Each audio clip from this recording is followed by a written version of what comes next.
Hi friends, this is Swapna. Welcome back to our channel smart Telugu house wife. నిన్నటి వీడియోలో మీ అందరికీ కూడా తేజుని చూసి చక్కగా మంచిగా చిన్నప్పుడు చిన్నగా ఉన్నాడు, ఇప్పుడు చాలా పెద్దగా అయ్యాడని మీ అందరూ మెచ్చుకున్నారు. చాలా హ్యాపీ అనిపించింది. ఆ విషయాలన్నిటితో పాటు ఈరోజు మీకు నేను అగారో నుంచి తీసుకున్నటువంటి ఫుడ్ డీహైడ్రేటర్ రీగల్ మోడల్లో ఉన్నటువంటిది మీతో పరిచయం చేస్తూ బోల్డ్ విషయాలు మీతో షేర్ చేయాలి. వీడియోని స్కిప్ చేయకుండా చూడండి. 360 degrees హాట్ ఎయిర్ సర్క్యులేషన్ తోటి హైట్ అడ్జస్టబుల్ ఉంటుంది. మనం టెంపరేచర్ అండ్ టైం రెండింటిని కూడా అడ్జస్ట్ చేసుకోవచ్చండి. 5 racks తోటి మనకి ఫుడ్ డీహైడ్రేటర్ అనేది అయితే వస్తుంది. సో ఈ ఫుడ్ డీహైడ్రేటర్ అనేది ఇదేమి ఇప్పుడు కొత్తగా కనుక్కున్న టెక్నాలజీ కదండి. మన ఇండియన్స్ అన్నిటినీ కూడా ముందు ఏనాడో వాడేసిన వాళ్ళమే చెప్పాలి అంటే. అదేనండి, మనం సమ్మర్ అంటే ఎండాకాలం వచ్చింది అంటే మామిడికాయలని మనము స్టోర్ చేసుకోవాలి అన్నా, ఒరుగులు అంటే చల్లమిరపకాయలైనా, టమాటా పచ్చడికైనా ఇలా ఎన్నిటికో మనం ఈ కూరగాయలని ఎండబెట్టి మళ్ళీ అవసరమైన టైంలో యూస్ చేసుకున్నాడు. అంటే ఇది ఒకప్పుడు ఏంటంటే మనకు ఒక పంట ఒక సీజన్లోనే వచ్చేది కాబట్టి అన్ సీజన్లో కూడా యూస్ చేసుకోవడానికి ఇలా ఉరువులుగా తయారు చేసుకుని ఎండు చేపలు ఇలా ఇవన్నీ కూడా ఈ కాన్సెప్ట్తో వచ్చినవి అనమాట. ఇలా యూస్ చేసేవాళ్ళమి. ఇప్పుడు మోడర్న్ టెక్నాలజీకి తగ్గినట్టుగా ఒక ఇంటికి ఒకళ్ళకి కావాల్సినంత విధంగా తయారు చేసినటువంటి కాన్సెప్టే ఈ ఫుడ్ డీహైడ్రేటర్. అంటే మనకి సమ్మర్లో ఇది అవసరం లేకపోయినా వింటర్, వర్షాకాలం ఈ 2 కాలాల్లో మనం ఏదైనా బయట ఎండబెట్టామనుకోండి, చూసుకోకపోతే మొత్తం అంతా తడిసిపోయి మొత్తం ఫుడ్ వేస్టేజ్ అయిపోతుంది.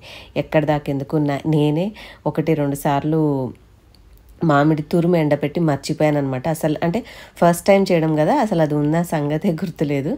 సో ముందైతే ఈ ఫుడ్ డీహైడ్రేటర్ సంగతికి వచ్చేస్తే దీంట్లో మనకి టెంపరేచర్స్ ఉంటాయి. అంటే లీఫీ వెజిటేబుల్స్ అయితే 30 to 45, అలాగే మనము కూరగాయలు అయితే 45 to 50, మామూలుగా ఫ్రూట్స్ అయితే 50 to 60, మీట్ ఇలాంటివి ఫిష్ అయితే 60 to 70, ఇట్లా డిఫరెంట్ టెంపరేచర్స్ దాని మీదే క్లియర్గా ఉన్నాయి. చాలా సింపుల్ టు యూజ్, ఎలాంటి చదువుకొని వాళ్ళు కూడా చూసి ఈజీగా చేసుకోగలిగేలాంటి సింపుల్ డిజైన్ తోటి ఇచ్చారు. 5 racks ఉంటాయి. చూడడానికి చుట్టూరా ఉండేది ప్లాస్టికే, కానీ మనం ఏదైతే పదార్థాన్ని పెడతామో అది మెష్ అంటే అల్యూమినియం మెటల్ తోటి వచ్చిందండి. సో ఇక్కడ ఏదో ప్లాస్టిక్ దాంట్లో పెట్టి మనం హీట్ చేస్తున్నామేమో అని భయపడాల్సిన అవసరం లేదు. పైన మూత, అలాగే ప్రతి ర్యాక్కి చుట్టూరా ఉన్న మెటల్ మాత్రమే ప్లాస్టిక్. మనం ఏదైతే అంటే ఎండబెట్టడానికి యూస్ చేస్తామో అది మెష్ లాగా ఉందన్నమాట, మెటల్ మెష్. కాబట్టి మనం ఏమి టెన్షన్ పడాల్సిన అవసరం లేదు. ఫస్ట్ టైం యూస్ చేస్తున్నాను కదా, కొంచెం సోప్ లిక్విడ్ తోటి క్లీన్ చేసి నీట్గా తుడుచుకుంటున్నాను. సో అవి ఫ్యాక్టరీలో తయారు చేస్తారు కాబట్టి ఒకసారి మనం వాష్ చేసుకుంటే బెటరు. దీన్ని యూజ్ చేసి మనము పుదీనా, కొత్తిమీర, నిజం చెప్తా అండి, మా దగ్గర ఉన్న క్లైమేట్కి అయితే ఫ్రిడ్జ్లో పెట్టినా కూడా మరీ ఎక్కువ రోజులు ఉంచితే కుళ్ళిపోవడం అయితే గ్యారంటీ అనమాట. అలాంటప్పుడు ఏం చేయొచ్చు అంటే ఫ్రెష్గా ఉన్నట్టు వాడుకున్నా కూడా మన ఫ్లేవర్ కోసము అప్పుడప్పుడు వేస్తూ ఉంటాం కదా కొంచెం పౌడర్స్. మన దగ్గర అన్నీ ఫ్రెష్గా వేసే అలవాటు, కానీ మామూలుగా మీరు ఫారినర్స్ చూస్తే వాళ్ళు అన్నీ సూప్ బేస్ చేసుకుంటారు కాబట్టి అన్ని ఫ్లేవరింగ్ ఏజెంట్స్ లాగా అటు అల్లమైన, వెల్లుల్లి అయినా, హర్బ్స్ అయినా అన్నీ కూడా డ్రై ఫామ్లో వాడుతూ ఉంటారు. సో అంత టెక్నాలజీ మనం వాడాల్సిన అవసరం కాకపోయినా కొంచెం స్టోర్ చేసుకొని ఫ్యూచర్ పర్పస్కి వాడుకోవడానికి బయట పెట్టామనుకోండి, ఇప్పుడున్న అపార్ట్మెంట్ కల్చర్కి ఎక్కడ ఎండబెట్టుకుంటాం చెప్పండి. పొరపాటున పైన పెట్టేసి వచ్చినా కూడా ఇవి ఏ ఒకటి పక్షులు వచ్చి తినేసేసి మొత్తం రెట్టలు వేసేసి గబ్బు చేసేస్తున్నాయి. నేనే గోధుమలకి చాలా కష్టపడాల్సి వస్తుంది. మంచి ఎండ టైంలో వెళ్ళి పెట్టి 1 గంట అలా ఉంచి వాటిని మళ్ళీ మధ్యలో 1-2 సార్లు చూసుకుంటూ తీసుకొచ్చుకుంటూ ఉంటానన్నమాట. సో ఎండ మీద డిపెండ్ అయితే అలాంటి సమస్య ఉంటుంది. ఎక్కువ క్వాంటిటీ వాటికి ఎటు మనకు తప్పదు, కానీ ఇంట్లో మనం ఫుడ్గా వాడుకునేటటువంటి ఇప్పుడు చల్లమిరపకాయలు కొన్ని అప్పటికప్పుడు ఇన్స్టెంట్గా మన కోసం చేసుకోవాలి అనుకున్నా అట్లీస్ట్ దీంట్లో చేసుకుంటే కొంతవరకు డ్రై అవుతాయి. కాస్త చెమ్మ పోయింది అని అనుకున్నవి మనం బయట ఎండబెట్టుకున్న వాటిని తెచ్చి ఇందులో అయినా పూర్తిగా ఆరబెట్టుకోవచ్చు. అంటే ఇందులో లైట్గా కాస్త ఎండనిచ్చుకుని కొంత టెంపరేచర్ వరకు తీసుకెళ్ళి మిగతా అదంతా కూడా బాగా డ్రై అవ్వడానికి ఎండ మీదైనా ఆధారపడవచ్చు. వైస్ వర్స మన ఇష్టం అనమాట, ఎట్లయినా యూస్ చేసుకోవచ్చు. నేను మీకు ఇది ఎలా పనిచేస్తుంది చూపించడం కోసమే కొంచెం కరివేపాకు అయితే పెట్టాను.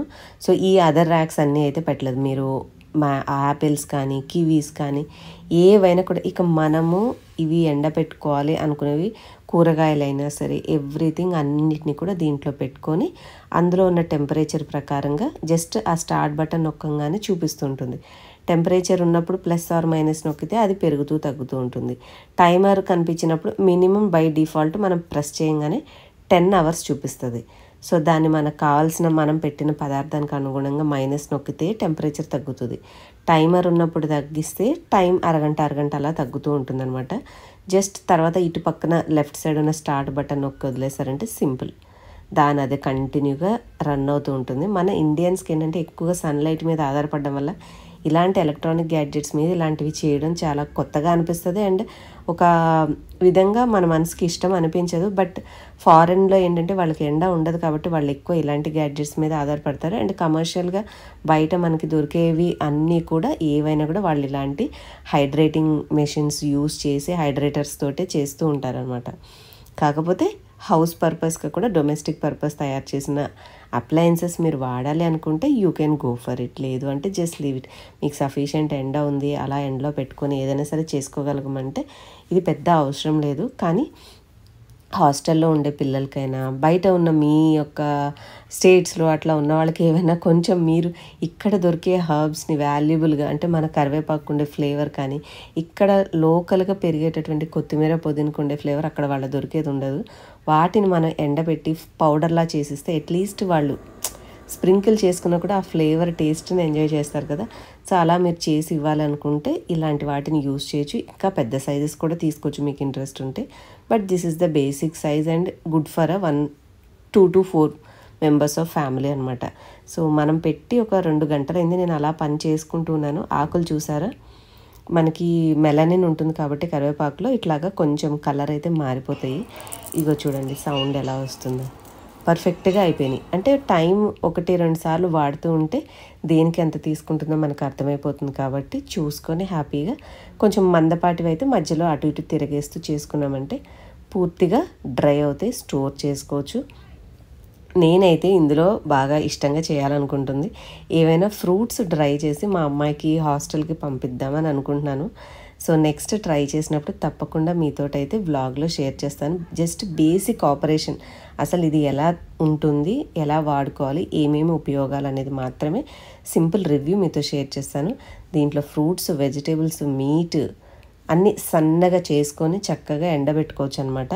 అండ్ కొన్ని వెజిటేబుల్స్ని డ్రై చేసుకున్నాం అనుకోండి, మనము మ్యాగీ అలాంటివి చేసుకున్నప్పుడు కూడా ఎండబెట్టిన కూరగాయలను వేసుకొని బాయిల్ చేసుకుంటే మళ్ళీ చక్కగా అయిపోతుంది. సో అలా కూడా పిల్లలకి చేసి ఇవ్వచ్చు. బోల్డన్ ఐడియాస్ ఉన్నాయి. నేను మా పాపకు చేద్దామా అని అనుకుంటున్నాను. చేసినప్పుడు తప్పకుండా మీతో కూడా ఆ ఐడియాలన్నీ కూడా షేర్ చేస్తాను. డెఫినెట్లీ మీకు కూడా యూజ్ అవుతుంది. ప్రజెంట్ అయితే ఈ సింపుల్ రివ్యూ నేను మీతో షేర్ చేసింది మీకు ఎలా అనిపించిందో కామెంట్ సెక్షన్లో చెప్పండి. లింక్ డిస్క్రిప్షన్లో ఉంటుంది, కావాల్సిన వాళ్ళు షాపింగ్ చేసుకోవచ్చు. వీడియో నచ్చితే like and share and subscribe for more videos. Next వీడియోలో మళ్ళీ కలుద్దాం. Thank you for watching.